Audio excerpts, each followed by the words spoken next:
नहमदुहु व नस्तईनुहु व नुसल्ली अला रसूलिल करीम अम्मा बाद फ़अऊज़ु बिल्लाहि मिनश शैतानिर रजीम बिस्मिल्लाहिर रहमानिर रहीम व लक़द नसरकुमुल्लाहु बिबद्रिन व अंतुम अज़िल्ला सदक़ल्लाहुल अज़ीम। ঐতিহাসিক বদর যুদ্ধের চেতনা ও বর্তমান মুসলিম উম্মাহ শীর্ষক আলোচনা সভার সম্মানিত সভাপতি, ইসলামী ঐক্য আন্দোলনের মোহতারাম আমির অধ্যাপক মাওলানা এরশাদুল্লাহ ভূঁইয়া, সেক্রেটারি জেনারেল মোস্তফা তারিকুল হাসান, ইসলাম ঐক্য আন্দোলনের অন্যান্য নেতৃবৃন্দ, দূর দূরান্ত থেকে আগত কর্মীবৃন্দ, অতিথিবৃন্দ,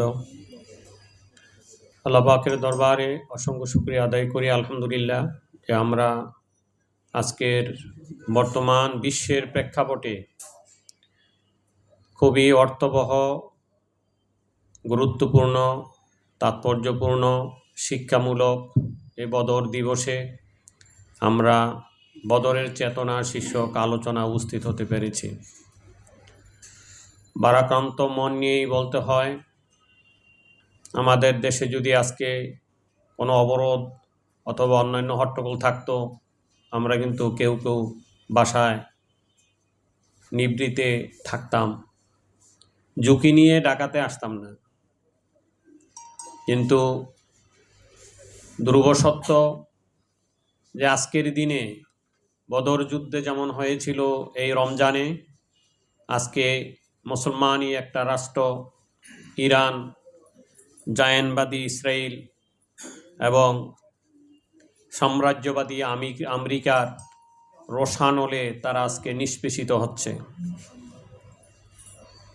তো মূলত মুসলমানদের আজকের যে চেতনার কথা বলা হচ্ছে, আমাদের ইমানই তো সমস্যা। কারণ মুসলিম রাষ্ট্র সংখ্যা হলো 57, 200 কোটির উপরে মুসলমান। মুসলমানদের পায়ের নিচে যে সম্পদ আল্লাহ পাক রেখেছেন, এই সম্পদকে যদি সদ্ব্যবহার করা হতো, তাহলে এই জায়নবাদী ইহুদি এবং সাম্রাজ্যবাদী আমেরিকা সহ সারা বিশ্বের ইহুদি এবং কাফেররা মুসলমানের কাছে মাথা নত করে দাঁড়াতে হতো, আর তারা মাথা অবনত করে মুসলমানদের সাথেই সবসময় আত্মসমর্পণ করেই থাকতো, আনুগত্য করেই থাকতো।